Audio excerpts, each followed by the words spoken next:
നമ്മുടെ നാടൻ കപ്പയെ ഒന്ന് ചൈനീസ് രുചിയിൽ ഉണ്ടാക്കി നോക്കിയാലോ? വളരെ ടേസ്റ്റി ആയിട്ടുള്ളൊരു റെസിപ്പിയാണ്. എല്ലാവരും ഒന്ന് ട്രൈ ചെയ്ത് നോക്കൂ. കപ്പയ്ക്കൊരു വെറൈറ്റി ഡിഷുമാവും. ഇത് 3/4 കപ്പ് കപ്പയാണ്. ചെറിയ പീസസ് ആയിട്ട് കട്ട് ചെയ്തെടുത്തിട്ടുണ്ട്. ഇതിന് നല്ലപോലെ ഒന്ന് വേവിച്ചെടുക്കണം. കപ്പ വേവിക്കുമ്പോൾ തുറന്ന് വെച്ച് വേവിക്കാൻ ശ്രദ്ധിക്കുക. കൂടുതൽ വെള്ളം ഒഴിച്ച് വേവിക്കുക. എന്നിട്ട് ആദ്യത്തെ വെള്ളം കളയണം. എന്നാലേ ആ കപ്പയുടെ കട്ട് പോവുകയുള്ളൂ. എന്നിട്ട് രണ്ടാമത് വെള്ളം ഒഴിച്ച് വേണം കുക്ക് ചെയ്യാൻ. അപ്പം ഞാനങ്ങനെ കുക്ക് ചെയ്തെടുത്തിട്ടുണ്ട്. ആദ്യത്തെ വെള്ളം മാറ്റി ഇത് രണ്ടാമത് വെള്ളം ചേർത്തതാണ്. കപ്പ നല്ലപോലെ വെന്തിട്ടുണ്ട്. ഇനി നമുക്ക് ഉപ്പ് ചേർക്കാം. വെള്ളമൊക്കെ വറ്റി നല്ല കുഴഞ്ഞ ഭാഗത്തിന് കിട്ടിയിട്ടുണ്ട്. ഇനി നമുക്കൊരു പാനിൽ 3 ടേബിൾ സ്പൂൺ ഓയിൽ ഒഴിച്ചു കൊടുക്കാം. ചൈനീസ് രുചി ആയതുകൊണ്ട് വെളിച്ചെണ്ണയേക്കാൾ നല്ലത് ഓയിലായിരിക്കും. 1.5 ടേബിൾ സ്പൂൺ വെളുത്തുള്ളി ഇട്ട് കൊടുക്കുക. 1.5 ടേബിൾ സ്പൂൺ ഇഞ്ചിയും ചേർക്കാം. ഇതെല്ലാം കൂടെ നല്ലപോലെ ഒന്ന് വഴറ്റാം. വെളുത്തുള്ളി ഒരു ബ്രൗൺ നിറമൊന്നും ആവണ്ട, നല്ലപോലെ മൂത്ത് വന്നാൽ മതി. നല്ലൊരു മണം വരും. ഒരു 3-4 പച്ചമുളകും കട്ട് ചെയ്ത് ചേർക്കാം. ഇതൊന്ന് വാടി കഴിയുമ്പോൾ സവാള ഇട്ട് കൊടുക്കാം. 2 സവാള ഞാൻ ചെറുതായിട്ട് കട്ട് ചെയ്ത് വെച്ചിട്ടുണ്ട്, സ്ക്വയർ പീസസ് ആയിട്ട്. ഇത് 2 മീഡിയം സൈസ് സവാളയാണ്. ഇല്ലെങ്കിൽ ഒരു വലിയ സവാള എടുത്താലും മതി.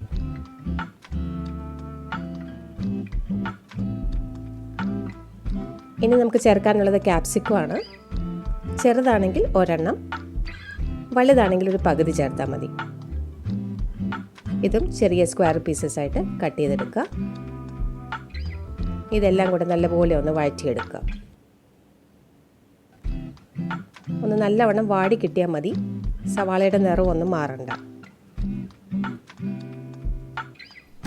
ഇനി ഇതിലേക്കാണ് നമ്മൾ സോസസ് ഒക്കെ ആഡ് ചെയ്യാൻ പോകുന്നത്.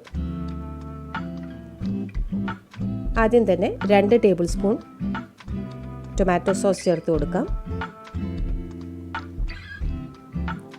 പിന്നെ 1 table spoon soya sauce, 1 table spoon chilli sauce. ഇത്രയും ചേർത്ത് കൊടുക്കാം. പിന്നീട് നമുക്ക് കപ്പ ചേർത്ത ശേഷം കൂടുതൽ വേണമെങ്കിൽ ആഡ് ചെയ്യാം. അത് ഓരോരുത്തർക്കും ഈ റെസിപ്പിയിൽ എത്ര സോസ് വേണമെന്നുള്ളത് സ്വന്തമായിട്ട് തീരുമാനിക്കാം. ഇനി നമുക്ക് കപ്പ ചേർത്ത് കൊടുക്കാം. സോയാ സോസ് ചേർക്കുമ്പോൾ മാത്രം വളരെയധികം ശ്രദ്ധിക്കണം, കാരണം അതിൽ ഉപ്പുണ്ടാവും. ഉപ്പ് കൂടിപ്പോകരുത്. ഇപ്പോൾ വഴറ്റിയ സമയത്ത് ഞാൻ വേറെ ഉപ്പ് ചേർക്കാതിരുന്നത് അതുകൊണ്ടാണ്. നല്ലപോലെ മിക്സ് ചെയ്ത് കൊടുക്കുക. കപ്പ നമ്മളെന്നും ഒരേ രുചിയിലല്ലേ കഴിക്കുന്നത്.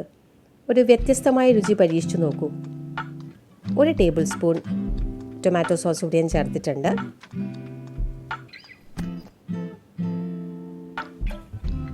ഇത്രയേ ഉള്ളൂ.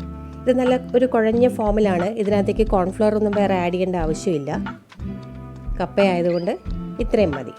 ഒരു 1/2 ടീസ്പൂൺ പഞ്ചസാര കൂടി ലാസ്റ്റ് ചേർക്കാം, ആ ടേസ്റ്റിനെ എല്ലാം ഒന്ന് ബാലൻസ് ചെയ്യാൻ. അപ്പോൾ നമ്മുടെ അടിപൊളി കപ്പ ചില്ലി റെഡി ആയിട്ടുണ്ട്. ഇതിന് വേറെ ഒരു സൈഡ് ഡിഷും വേണ്ട, ഇങ്ങനെ തന്നെ കഴിക്കാം.